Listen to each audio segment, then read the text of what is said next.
Welcome to another installment in my complete chronological rewatch, where I'll be going back through almost every Star Wars film and show as I work my way to the Rise of Skywalker. I've already checked out some of the movies, so be sure to check those out for yourself after this. Today we're going over the Clone Wars Season 1, Episode 14, Defenders of Peace. Set in 21 BBY, while the Jedi combat a new Separatist weapon, the pacifist Lurmen must decide whether they will lay down to the oppressive Separatists or fight with Anakin, Ahsoka, and Jedi General Aayla Secura. One of the reasons why I think I remember not only this episode, but the arc as a whole so fondly, is because of the themes. There are so many moments and bits of dialogue that really speak to war and sticking to one's beliefs.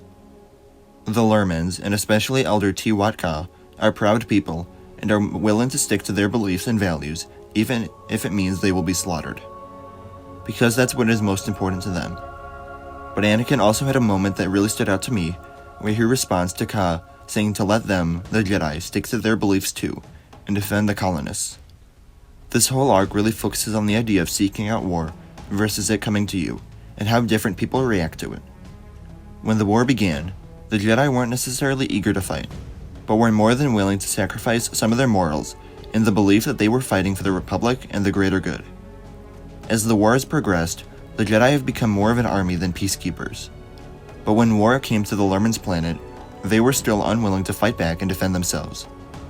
This episode also does a lot to contrast the different generations. Aayla Secura continues to mentor Ahsoka, now more about respecting the Lurmen's decisions, whereas last episode was about the attachment to Anakin. And we also see how Wag 2 and the younger Lurmen differentiate from Elder Ka, who is more stuck in his ways and too proud to abandon his beliefs, whereas the younger Lurmen care more about surviving and helping the Jedi fight back. The opening theme for the episode is when surrounded by war, one must eventually choose a side.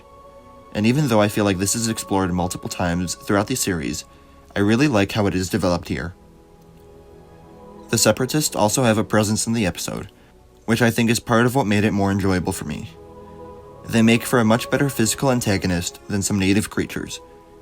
It also helped that Anakin was back being able to contribute somewhat, so he not only had some leader moments, but also just some of his usual remarks and humor to add some flavor to the episode. A lot of the action was really enjoyable here, as well as them sneaking around the Separatist base. This really is just an overall solid episode. And one more thing I do want to mention. I noticed specifically with this episode, and the last one as well, that the breaks for television commercials were much more noticeable. I don't know if that is just me or if it's the breaks were different in the other episodes, but it was something that I found interesting now that I'm watching these on streaming rather than cable. Let me know what you think of this episode in the comments below, and where it ranks among your favorite episodes. Remember to like the video, and subscribe to stay up to date with my chronological rewatch.